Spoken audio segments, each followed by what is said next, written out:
Harka fuunee kabajamtootaa fi jaallatamtoota daawwattoota miidiyaa Oromiyaa 11 kun qophii sona guyyaati.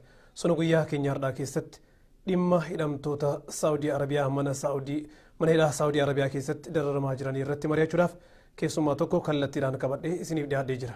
Profeesar Huseen Kadir Kaliltuu sarara irratti argama. Magaalaa Waashingtan Meerilaand irraa jiranii. Profeesar Baganagaan dhuftan. Baganagaan deemsinis.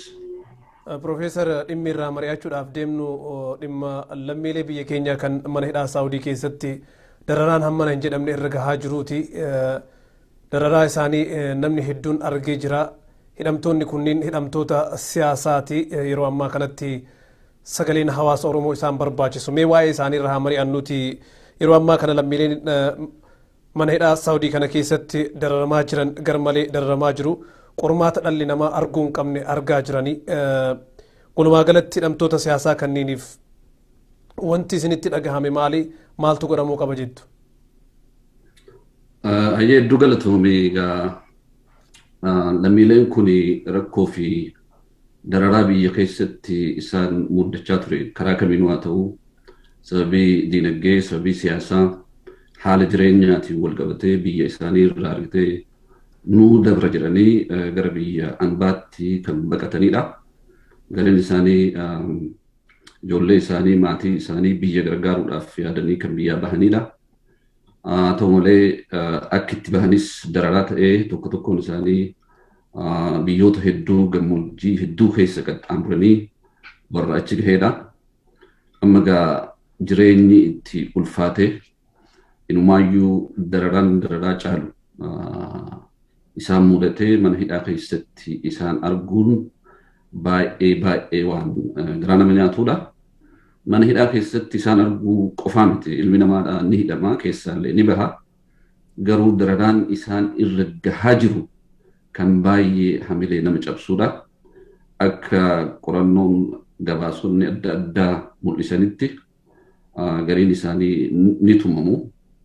Gariin isaanii peer haala ta'een walitti hidhamanii yeroo hedduudhaa dararamaa turanii simintoo irra ciisuu, dhakaa irra ciisuu, daaraa irra gangalatuu, uffata hin qabanii akkuma argitu uffata fixatanii sadarkaa feestaala uffatanii buluu kan gahanidha.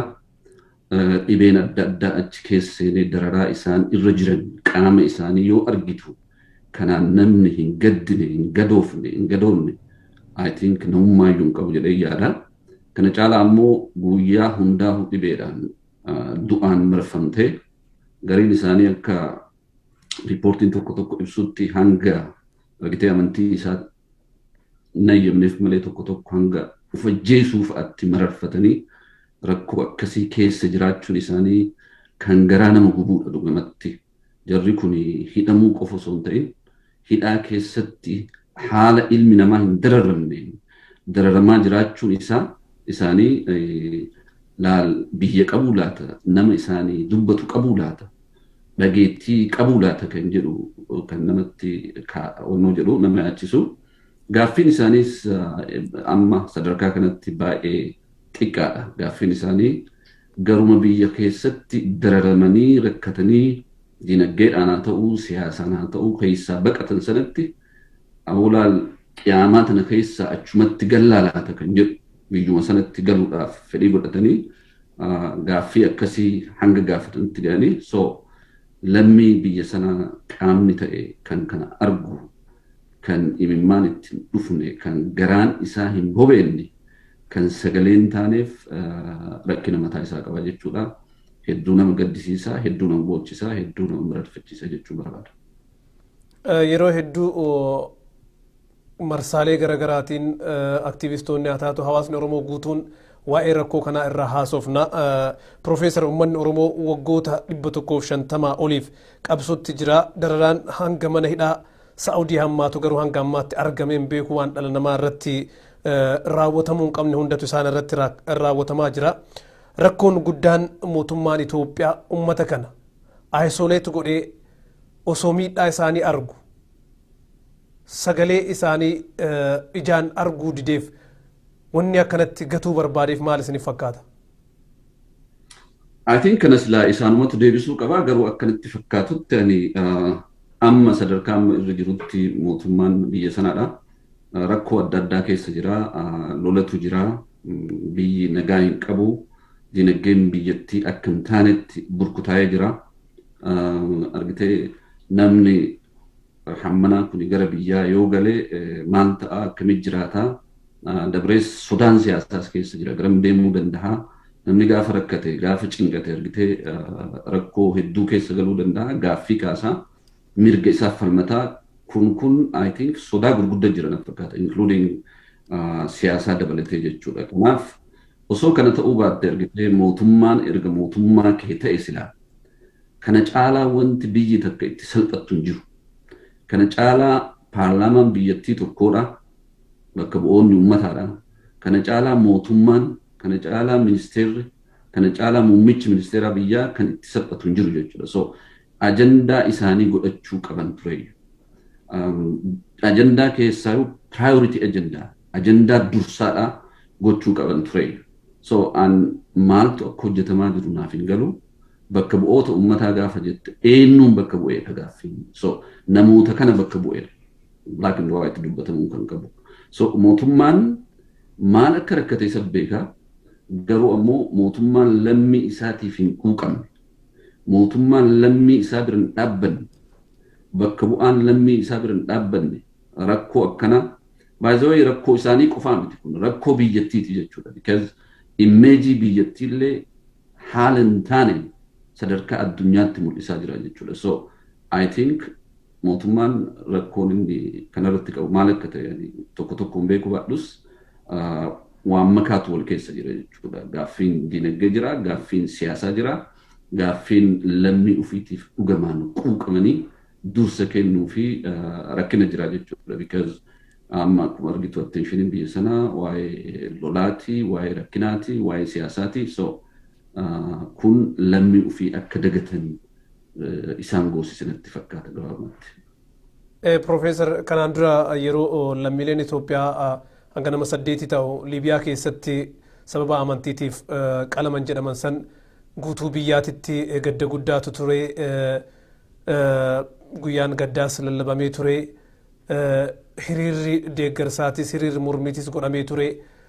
Yeroo ammaa kana immoo lammiileen Itoophiyaa mana hidhaa Saawudii kana keessatti dararamaa jiran sagalee tokkoon qabanii rakkina amantii isaan hordofaniitiif yookiin eenyummaa isaanii irratti xiyyeeffatee loogiin isaan irratti godhamaa jiru. Jibbaan isaan irratti adeemsifamaa jiru. Dararaan kun hundi akka isaan irra gahu godhamaa jiru. Eenyummaaf amantii isaaniitiin wal qabate jettanii yaaddu isin?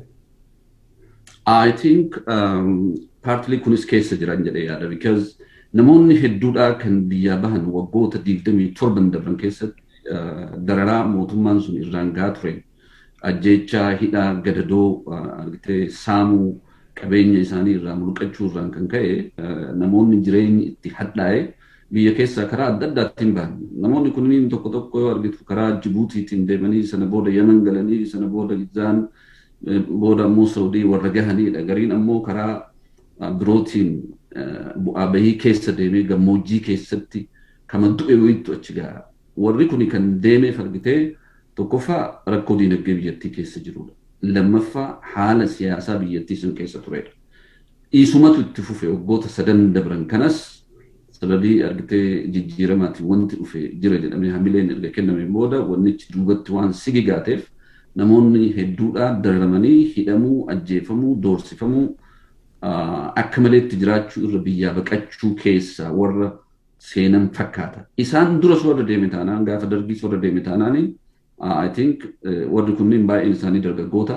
Isaan duras warra deeme taanaaniin hedduun isaanii baqattoota siyaasaati, baqattoota diinagdeeti, baqattoota rakkinaati. So gaaf kana gaa mootummaan kee sababii kamiinuu haa baqatu, haa biyyaa bahu, lammii kee erga ta'e, lammii kee bira dhaabbachuun gaaffii wayituu hin qabu. Yeroo mana gahaatu. Amma immoo jarri kun hidhamanii hidhaan isaanii hidhaa miti bara. Gahannama keessa akka waan seenuuti gaa. Gahannama namni seenee argu malee himuun hin danda'amu. Garuu ammoo yoo akkanatti ilaaltu namoonni hamma sana gahan baay'inaan bakka ho'a akkasii ho'a isaa egaa namni hunduu ni beekata miidilistii kana ho'a jiru. ho'a akkasii keessatti gaafa qorrates qorra akkasii keessatti simintoo irra ciisuun, daaraa irra ciisuun, dhakaa irra buluun waan uffatan dhabanii feestaala uffachuu jechuun bara addunyaa kanarratti wanni akkasii mul'atee beeku sirima. Therefore, attentionii mootummaa isaanii qofa osoo hin ta'in kan dhaban, attentionii bakka bu'oota uummataa biyyattii sanaa qofa osoo hin ta'in kan dhaban, attentionii addunyaa dhaban. Kanaafuu, I think itti dhufnee haasofna fakkaata addunyaan kanarratti hojjechuu qaban jedhee yaada. Haa ta'u malee immoo abbaan silaa, abbaan mootummaa biyya sanaati. Abbaan silaa warra uummataaf filamnee bakka sana jirru jedhudha. Akka itti filataman isaantu beeka. Inni rakkoo mataa isaa qaba. Mootummaan sunillee haalli inni structure ta'ee fi rakkoon inni amma keessa seeni namni hunduu kan hubatudha. Sanaafuu ta'e immoo dippiloomaasiin biyyattiin qabdu gara hundaan unkutaa'ee mootummoota wajjin dubbatanii haasa'uu dadhabuun rakkina amma waan akkanaa hiikuu dadhabsiisuu irraan nu ga'ee jechuudha. Deemee specifically kan warra Saudiidhaa fi namoonni naannoo sanatti hidhaman keessaa kan Saudii kan Yemen qofa osoo hin ta'in rakkinni hammaataan hangana ga'ee rakkoo namoota sanii qofa osoo hin ta'in immeejii biyyaallee ifaan kan agarsiisedha. Lammiin hagam kabajaa akka qabu biyya san keessatti ulfina wayituu akka hin qabne ilmi namaadhaa akka ilma namaatti akka hin ilaalamu. Kun waa'ee siyaasaatii miti, waa'ee namummaati kun. Keenna ammoo sanbira taree warra hidhame kana yoo ilaalte baay'inni isaanii eenyonni I think ifa galaadha.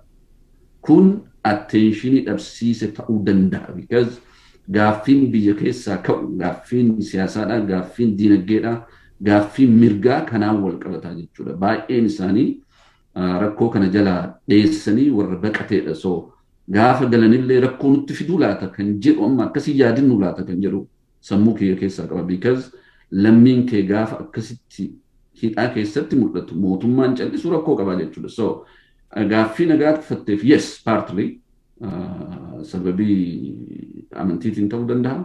Sababii sabummaa isaaniitiin ta'uu danda'a. Sababii ammoo humni kun gaafa biyyatti galee maal ta'a sodaa jedhurraallee kan ka'e ta'uun ni mala jedhee yaada. Huma fedheef waa yaadanii isaan huma fedhee haa ta'u kun hundinuu rakkoo lammiin suni keessa jiru wajjin waliin madaalu. Kanaafuu gaaffii kee gabaabatti deebisuudhaaf lachuuyyuu keessa jira jedheetiin amanaan. Mee garuma paarlaamaa Itoophiyaa sanitti haa deebinuti. Miseensonni paarlaamaa Itoophiyaa garaagarummaa hedduu qabanii daayivarsiitii hedduutu keessa jira. Abboota amantiitu achi keessa jira. Dhuunfaadhaanis warra dorgomee seenetu jira.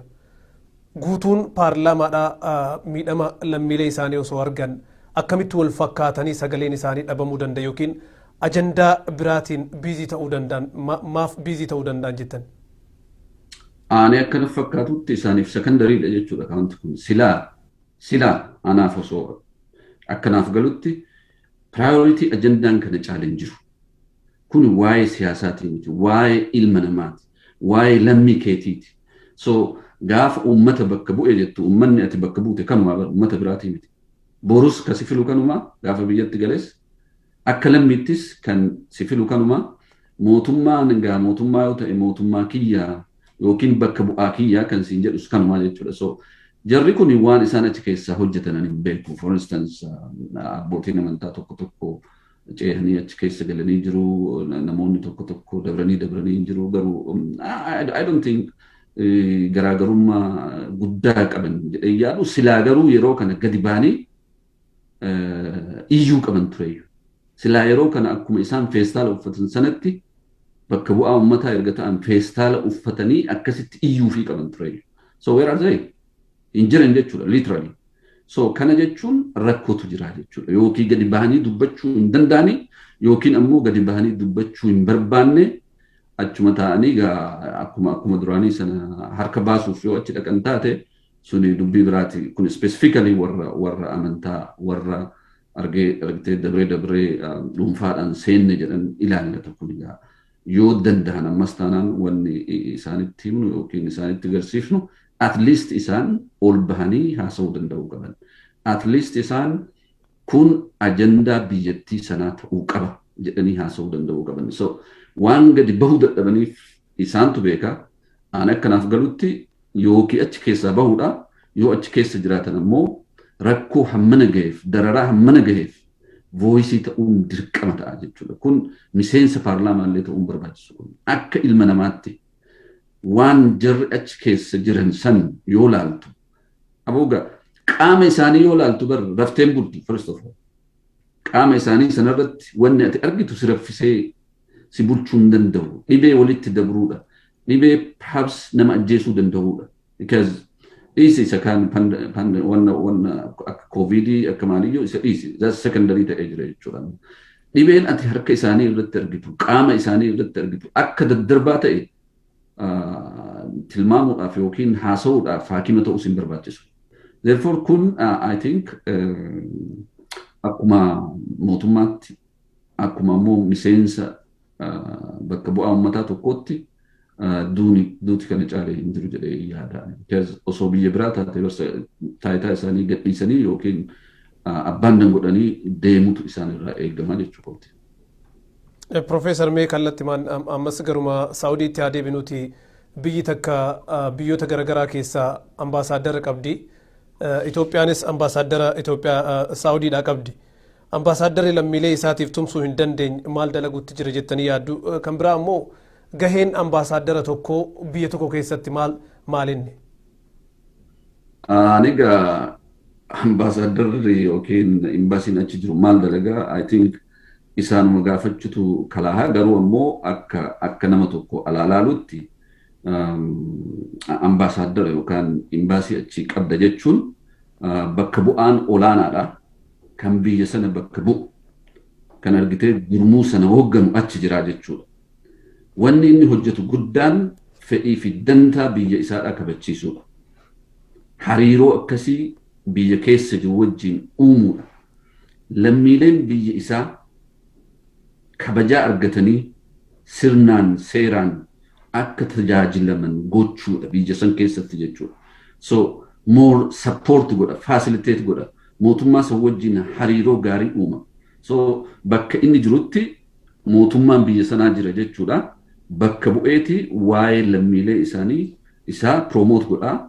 Sirnaan akka keessummaan, sirnaan akka gargaaraman mirga isaanii irratti ni hojjeta. Wanna biyya keessatti geggeeffamus maaltu deemaa jira kan jedhu. Hariiroo fa'a waan balleessuu danda'u yoo ta'e dafee waliin haasa'uu, itti mul'isuu, itti garsiisuu, dabrees negotiate gochuu waliin haasa'ee waan hiikamuu qabu, waan araaramuu qabu kaasuun dirqama isaati. Kana malees ammoo dararaa fi rakkoo lammii isaa irra ga'u gadi ba'ee voice godhee hariiroo dippiloomaasii jiru sanaan solve gochuun yookiin hiikuun dirqama isaa ka duraati jechuudha. Ani gaawwanni achi jiru maal akka ta'e rakkoon isaa maal akka ta'e naa galuu hin danda'u. Garuu ustaazonni keenya tokko gaafa haasan dhaga'ee jira. Imbaasiin jedhina lakki imbaasiin waan akkasii kaasu yookiin uf baasii waan jedha wayii kaasu. It's interesting. Akkas fakkaata. Maal hojjetaree qaamni achi jiru sun bara akka an amma naafsi suufa uffannee asii haasofnu kan osoo hin ta'in dararaa fi rakkoo hawaasa sanii ufitti fudhatee irratti hojjechuu qaba silaa. Maaliifi bakka bu'aan mootummaa biyya sanaadhaa isa waan ta'eef qaama sana waan ta'eef hariiroo akkasii uumuun irraa waan eeggamuuf so an qaana'uu qabanatti fakkaata warri akkas achi keessa deddeemu sunniin akka nama biyya bakka bu'eetti warri achi keessa deddeemu sun I think yoo danda'ame suufa san baafatanii feestaala godhatanii ummata kanaaf mormuun haasa'uun dirqamaa jechuudha. Dippiloomaasii jechuun mataan isaatu sanuma. In fact anaaf sillee akka carraa ta'ee dingatanatti himteeti malee sila symbolic waan ta'e feestaala sana uffannee gadi ba'uu qabna ture. I'm sorry akkasiin goonee dhiifama gaafachuu barbaada. Galatooma Profeesar Saawudii Arabiyaan dachii muslimaati. Afaan isaaniif haasaan immoo afaan Arabaati. Dhimma hidhamtoota kanaan wal qabatee gama amantiitti yoo deebine majlisatu jira, majlisa federaalaatiif kan naannolee dabalatee jechuudha. Yeroo hedduu namoonni dhuunfaadhaan yookiin sheekolee isaa ta'anii abbootiin amantaa dhuunfaadhaan yeroo sagalee ta'aniif ni argina. Akka biyyoolessaatti immoo kan silaa dhimmi kun isaan ilaallatu yeroo dubbatan hin mul'atu. rakkina kana furuudhaaf maaltu hojjetamuu qaba jettanii isin maal dhaamtan? I think kuni warra kallattiidhaan ilaallatudha. In fact, akka carraa ta'e biyyi Saudi Arabia biyya amantii Islaamaatiin bultuudha. Biyya keenyattis walakkaa ol uummanni Musliimaa biyya keessa jiraatudha. Structure adda addaatu jira, majlisa Oromiyaatu jira, majlisa kan waliigalaatu jira. Dabrees namoonni tokko tokko kan afaan beekan kan kanaan dura waan adda addaatiif lallabaa turan achi keessa jiru. Amma maaltu afaan akka isaan qaban hin beeku. I can't waan isaanii dubbachuu hin danda'u. Garuu majlisni kan Oromiyaas haa ta'u kan biyyattiidha maal hojjetaa akka jiru ajaa'iba natti fakkaata. Because kun priority isaaniiti, ajandaa isaaniiti. Musliima biyya san keessa jiru qofa osoo hin ta'in, Musliima addunyaa irra jiru kakaasuudhaan gargaarsi akka godhamuuf akka bira dhaabbatan. Addunyaan kuni qaama hedduu qabdi argitee nama gargaaruu danda'u, dhaabbata nama gargaaruu danda'u karaa amantiitiin, karaa hedduudhaan. So ijoollee kana yookiin namoota kana dararaa isaan keessa jiran sana baasanii gara biyya isaanii galchuudhaaf humni kunuu silaa gahaa ture osoo gabbahee lallabee iyyee tokkoffaa biyya keessattis pireesharii akkasii mootummaa irrattis uumuu barbaachisa. Because waan mootummaan jedheef olii gadi fiiguu ergamuu fi osoo hin ta'in mootummaa karaa itti agarsiisuu gaafachuu mirga lammiilee isaaniitiif iyyuu mirga amantii isaaniitiif wal qabatee waan jiru dararaa uumamu kana mootummaa san wajjin akka haasa'an gochuun I think pireesharii guddaa uumuu danda'an ture. I don't see that. Namoota dhuunfaa tokko tokkotu gadi bahee ustaazonni tokko tokko iyyaa jiran malee inni kun akka sirnaatti hangam iyyaa akka jiran hin beeku. So I think kana keessaa bahanii bakka hundattuu lammii ofiitiif dhaabbachuu danda'uun barbaachisaadha. Kun waa'ee amantiiti oli.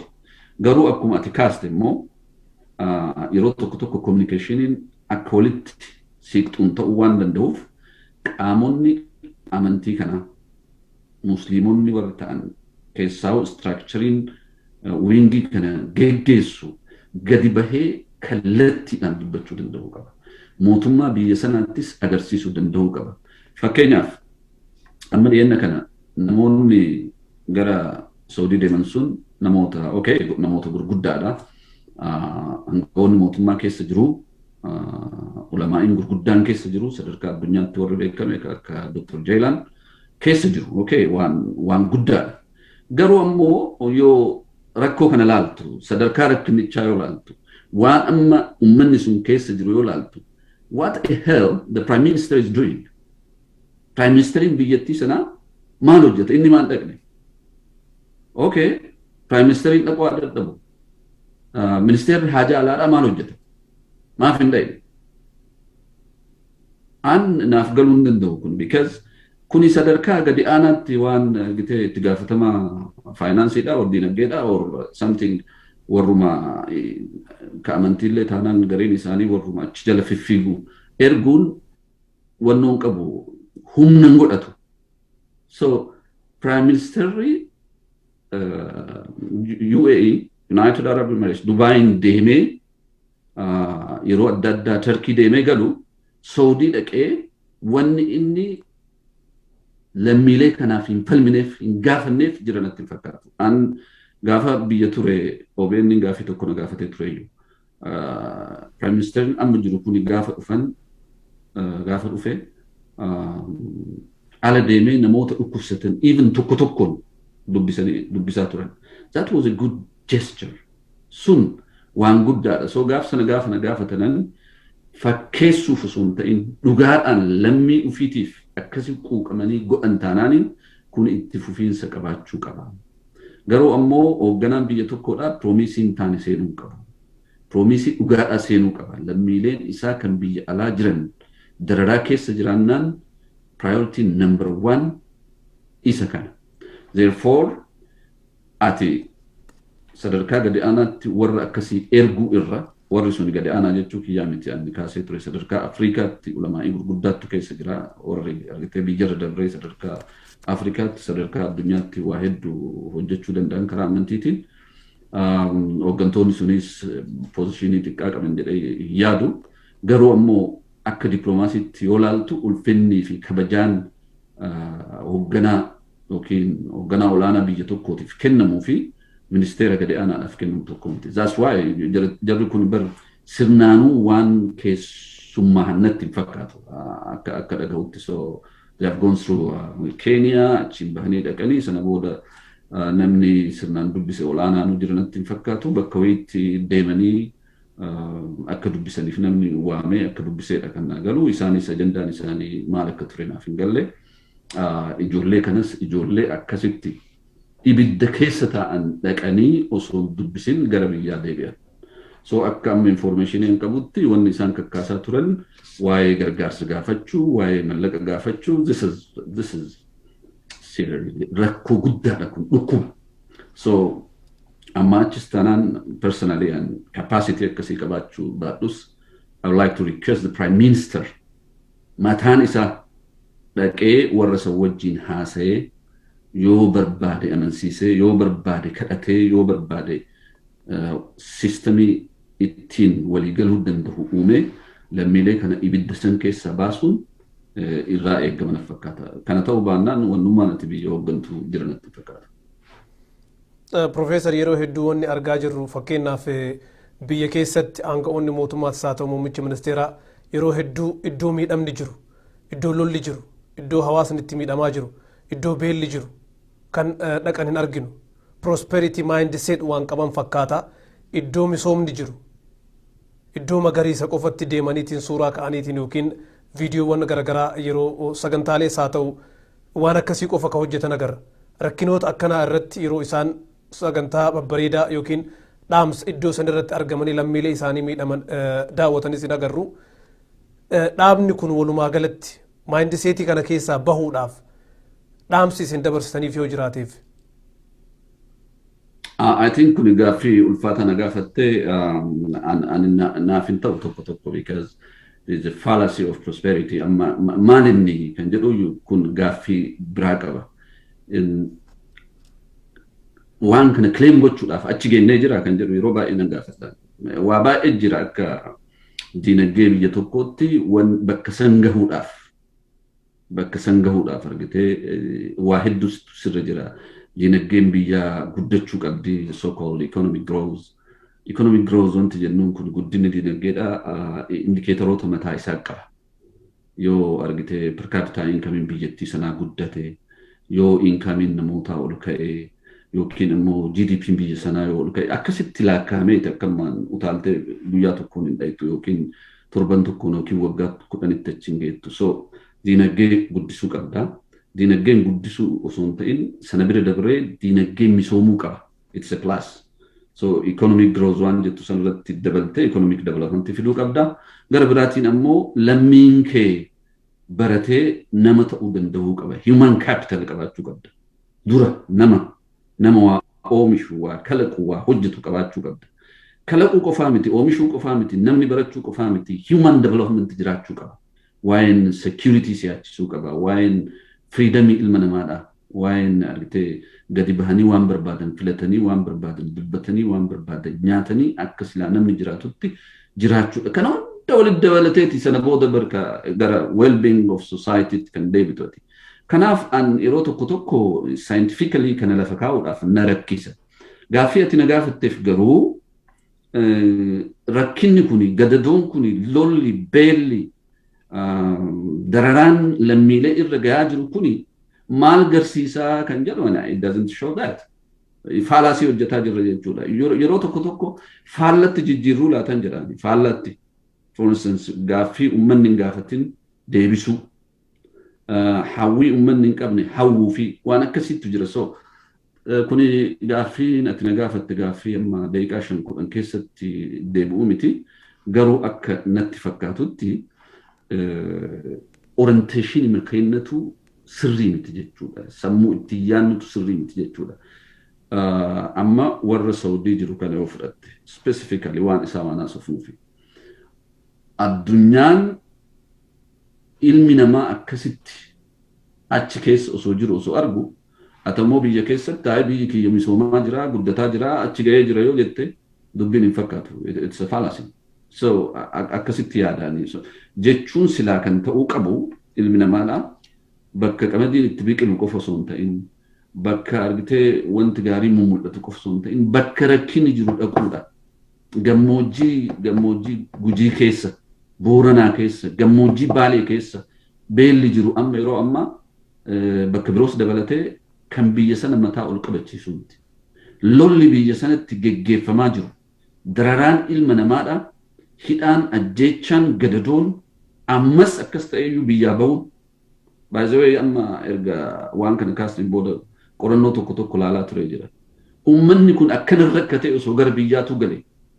Borus gara biyya biraatti bahuudhaaf dirqamaa jechuudha. Because haala mijaawaa ta'e hin uumneef. So it's out to the government. Haala mijaawaa ta'e uumuun. Isa sobaa osoo hin ta'in isa dhugaadhaa irra hojjetanii fala kennuun dirqama haalli jireenya biyya sanaa gaafatudha. So ati hawwiteef, ati argitee mirqaan ta'eef, ati lallabdeef misoomni dhufu hin jiru. Qabatamaadhaan jijjiiramni dhufuu qaba. Misooma fiduudhaaf lola dhaabuu qabdaa, misooma fiduudhaaf hojjechuu qabdaa, misooma fiduudhaaf lammii kee jajjabeessuu, barsiisuu, waa akka kalaqu, waa akka hojjetu, waa akka oomishu gochuu danda'uu qabda. It's a fallacy. Biyyi sun kana faallaa kanaati, including sirna barnoota biyyattii sanaa yoo ilaalte kana oomishuuf deemaa jira yoo jettee gaafatte rakkina keessa waan jiruuf kun yeroo biraa yoo walitti deebinee haasofnee wayyaa ammaaf garuma warra Saawudii kanatti osoo xiyyeeffannee. Profeesar mee garuma yaaduma isin jettan kanatti haa deebinuuti rakkinoota jiran haasofnee jirra. Rakkinni hidhamtoota Saawudiidha waan ammaan tanatti himameetiin qilleensa irratti dhumatuu miti. Furmaatatti haa deebinuuti hawaasni Oromoodhaa guutuun miidiyaawwan Oromoo guutuun abbootiin amantaa guutuun gara furmaatatti osoo maal godhamuu qaba jenneetiin xiyyeeffannee gaarii fakkaata. Hidhamtoonni mana hidhaa Saawudii Arabiyaa keessatti dararamaa jiran kunniin adaduma sekondiin lakkaa'aa deemuun gara du'aatti deemaa jiranii dhiyeenya kana akkaataa isaan mana hidhaa keessatti itti du'aa jiran miidhamaa jiran argaatiin jirra. Hidhamtoota kana yoo mootummaan Itoophiyaa fudhachuu hin danda'in karaan dippiloomaasiidhaan UNHCR'n akka fudhatuuf dhiibbaan godhamuu danda'u jira yaada jedhu osoo kaafne maal isin fakkaata? Waan bareeda kaafte garuu wanti jala muramee sararamee dubbatamuu qabu lammiileen kuni lammiilee biyya sanaati. So biyyi sun mootummaan biyya sanaa warra ergitee siyaasaa biyya sanaa geggeessu bakka bu'oonni uummataa kanarratti xiyyeeffannaa addaa kennuu qabu. Solution isaa maal inni kan biraati. Bar qaamni kun osoo sababii waraanaatiin, sababii rakkinaatiin, sababii diinagdeetiin wanti keessa jiru ni beekama. Osoo kanaa dadhabee gudwiiliin qabu. Gudwiiliin qabu jechuun wanni kuni sadarkaa addunyaatti bal'inaan akka dhagahamu gochuun barbaachisaadha. So osoo sadarkaa addunyaa irra hin gahin garuu it should be priority agenda of the government. Gaaffii wayiituun qabu kun because salphina guddaadha. Imeejii biyya sanaallee balleessaa dararamni lammii keetii ammoo yoo sin quuqin kan biraatiif dararamuu hin dandeettu. Ka biyya keessa jiruufillee dantaan qabdu jechuudha. Therefore kun akka biyya keessaatti uummanni bal'aan sabni hooggantoonni siyaasaadhaa qaamoleen adda addaa uummata kanaaf voiisii ta'uu qaba. Mootummaa sanarratti illee dhiibbaa guddaa fiduu qabu.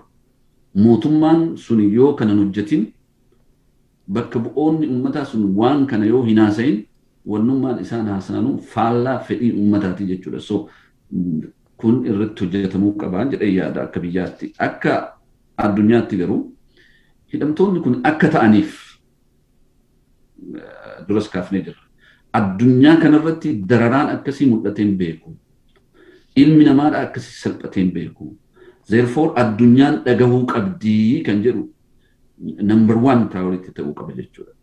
So dararaan akkasii osoo jiru laal akkuma ilmi tokko namni tokko beeke biyya biraatti namni tokko waa'ee mootummaati, waa'ee biyyaati, waa'ee paarlaamaa biyya sanaati bakka bu'ootaati. Namni tokko.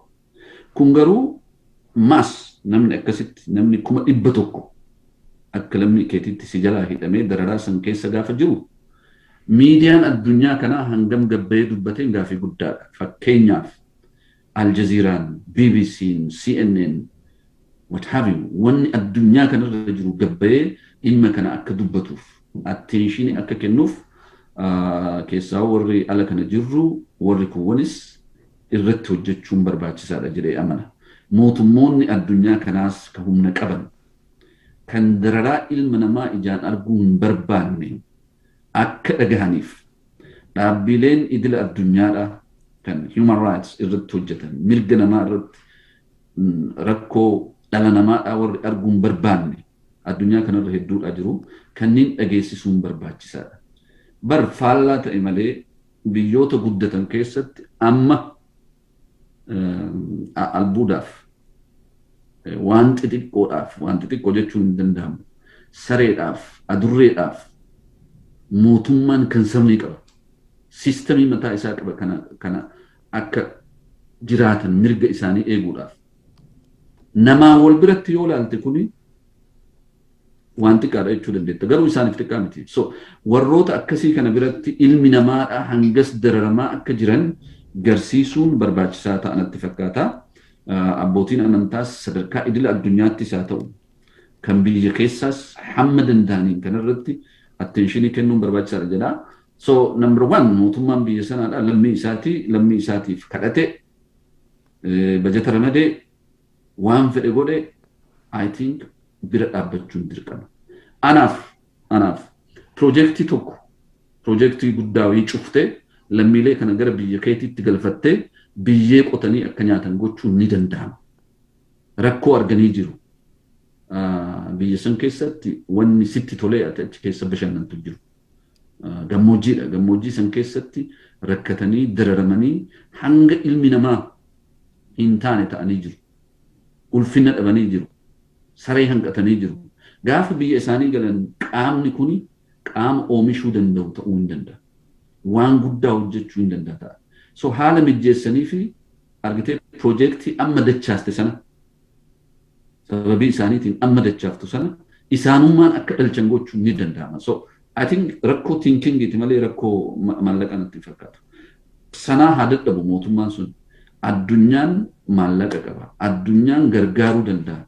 Isaan kana gaafatanii dhugaa itti himanii itti boohanii agarsiisanii rakkoon kun akka hiikamuuf gochuun I think wanna barbaadamudha.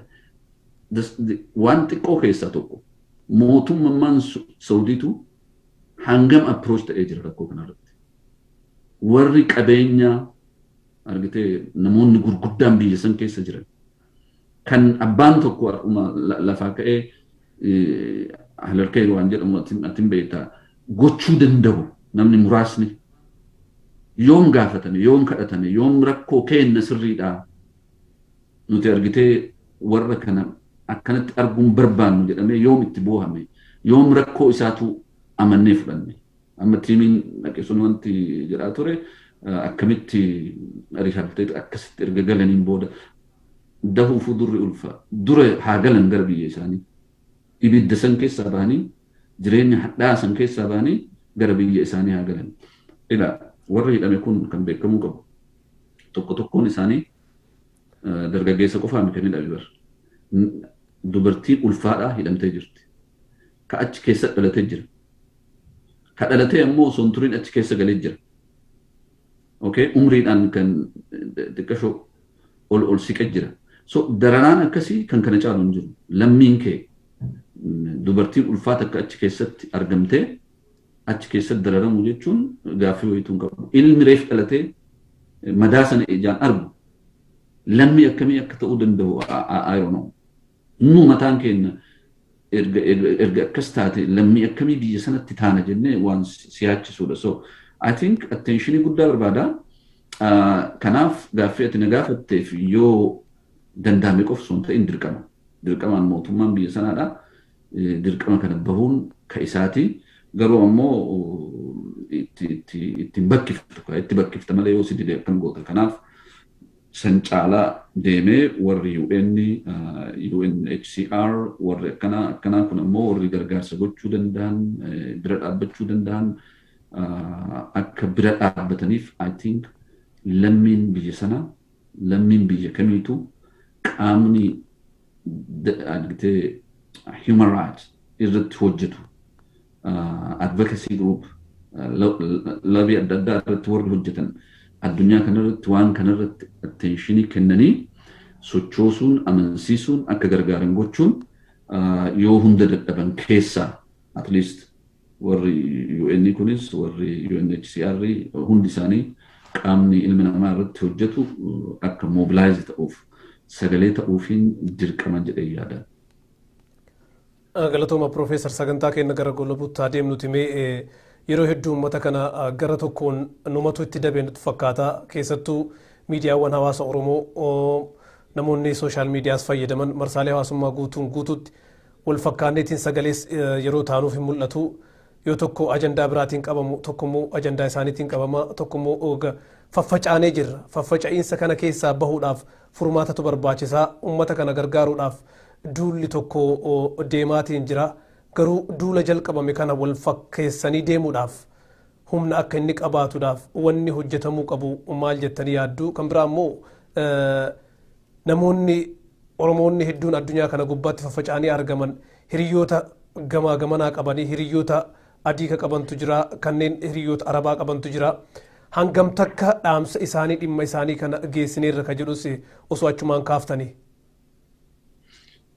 I think waan bareedaadha sochiin anis quba qabaa sochiin adda addaa deemaa jira karaa miidiyaatiinis addunyaanis akka dhageettuuf karaa illee waa hedduudhaan tutoriidhaan organize gochuu waan akkasii mul'ataa jira kun progressii gaariidhaan jedhee amana garuu more aggressive taanee itti deemuun dirqama ta'a because bar ijoolleen kun dhumaa jiru already keessaa du'uu jalqabanii jiru namoonni amma akkan dhagahutti namni hamma ta'ee du'ee keessaa ba'ee jira so wayittima du'e keessaa gadi baasan keessaa gadi harkisan viidiyoo tokko irratti ammoo wanni an argu waan biraa dhiisiitii waan nyaatanuu qaban sirnaan nyaataan jiran halkan guutuu garaachi kenna bobahaa bulaa warra jedhudha so osoo kana dhagahu lammiin biyya sanaa kamiyyuu haa ta'u saba kamirraayyuu haa ta'u amantii kamirraayyuu haa ta'u baay'ee amantii kamirraayyuu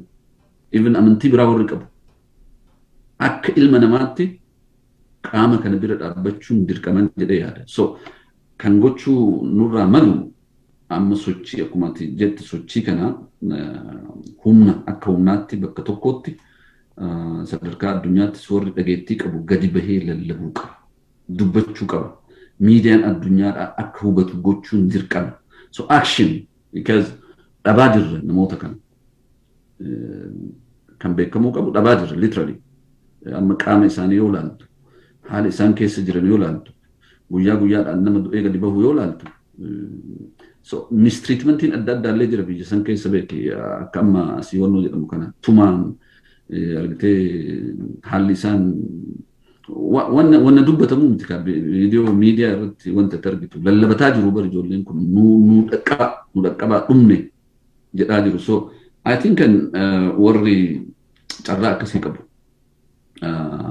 addunyaa kanarratti biyyoota adda addaa paarlaamaa adda addaa argitee UN keessa warra ilma namaa irratti mirga ilma namaa irratti rakkoo ilma namaa irratti dantaa ilma namaa irratti hojjetu wajjin qunnamtii qaban it is time now contribute gochuu dandeennaan amma contribute gochuuni dirqamaa jechuudha so akkuma ati jette gara facaanee tokko labsuu qofsoo hin ta'in waan dandeenyuun bira dhaabbachuun dirqama ta'a jechuudha kun akka addunyaan dhaga'u qaamni argitee wannichi riisoorsii guddaas waan barbaaduuf riisoorsii guddaadhaan bira qaamni dhaabbachuu danda'us akka bira dhaabbatuuf achi gaditti ammoo namni hundinuu hamma danda'een bira dhaabbachuun I think it's important politically wanti kamu jiran fakkaatan akkanumaan it's not a question of finance qofaa miti rakkoon isaanii politically waan hiikamu jira akkasuma ta'ee garuu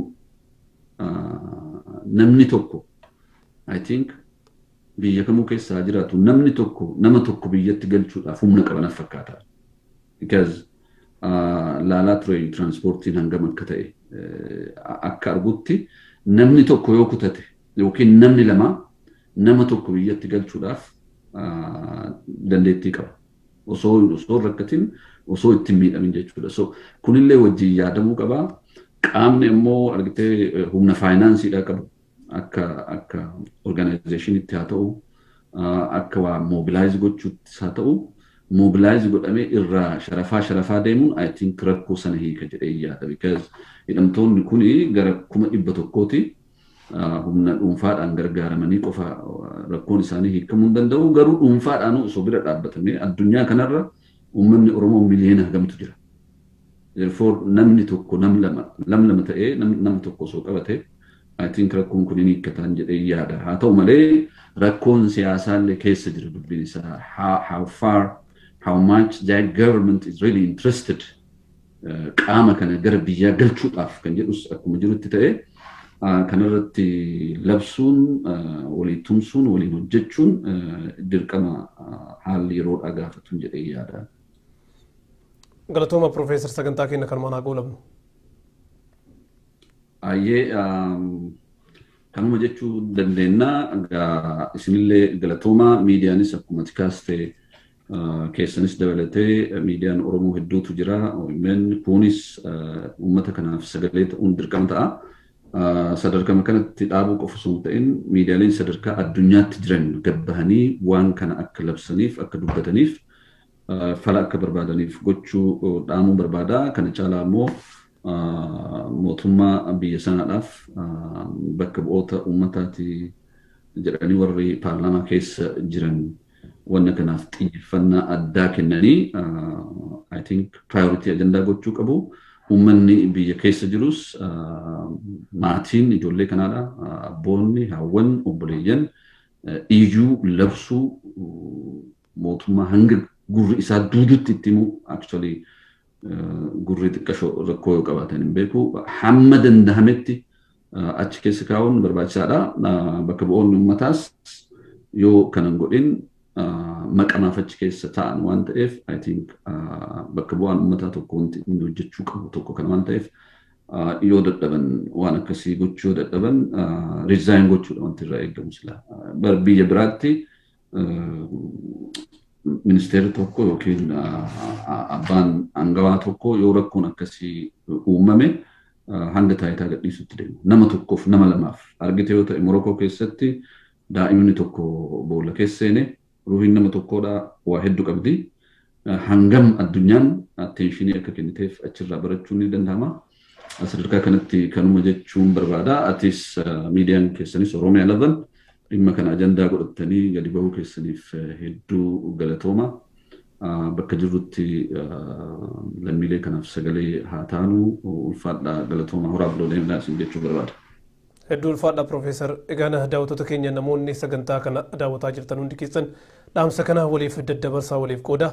Namoonni dhimmi kun laallatu kanneen qaamaanis yaadaanis sammuunis dhiigaanis dhimmi kun nu laallata jettan hundi keessan dhimma kanarratti ajandaa godhadha. Dhimmi hidhamtoota Saawudii Arabiyaatti dararamaa jiranii dhimma keessan haa ta'u abbootiin amantaa hooggantoonni hawaasaatis akkasumas namoonni carraa hunda qabdan carraa keessanitti fayyadamaati lammiilee keenya du'arraa haa baraaruun dhaamsa keenya har'aati. Sona guyyaa biraatiin hanga walitti deebinuuf nagaan nuuf jiraadha.